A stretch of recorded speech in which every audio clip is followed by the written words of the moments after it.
Sir नाव काय तुमचं? Mahesh वजीराव Chavan. Sir त्रास काय होता तुम्हाला 1-1.5 वर्ष आधी? त्रास म्हणजे डायबेटिक प्री डायबेटिक्स हे दाखवत होतं आणि ब्लड प्रेशर आणि कोलेस्ट्रॉल ओके, ओके. तीन गोष्टी दाखवत होत्या ओके, ओके. रिपोर्ट्समध्ये. जेवणाआधीची आणि जेवल्यानंतरची किती शुगर असते दाखवायची आधी?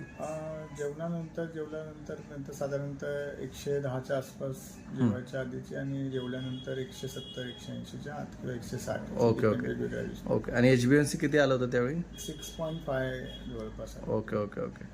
आणि कोलेस्ट्रॉलची रेंज काय होती त्यावेळी? 400 अबोव्ह ट्रायग्लिसराईड होतं ना? हो. Okay, okay.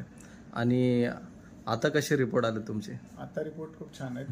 4.5 दाखवत आहे. डायबिटीस तुमचा रिव्हर्स झालाय? पण ऑलमोस्ट नॉर्मल रेंजमध्येच आहे.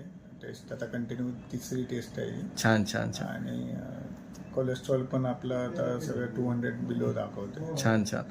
तुम्हाला आपण कोणती मेडिसिन ॲलोपॅथी दिली नाही, फक्त होमिओपॅथीवरतीच दिलं आपण? हो, सगळं होमिओपॅथीवर. छान छान.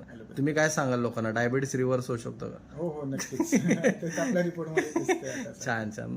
लोकांना महेश सर सांगतील की डायबिटीस रिव्हर्स होतोय तर प्रत्येकाने केलं पाहिजे. काय म्हणणं आहे सर तुमचं? नक्कीच केला पाहिजे. मेन तर आहे की डाएट आणि ह्या गोष्टी फॉलो छान करून छान. होतोय. आणि एनर्जी कशी वाटते पहिल्यापेक्षा? एनर्जी खूपच छान आहे. हेच नाहीये. छान छान. चला, थँक्यू सर. Okay, thank you.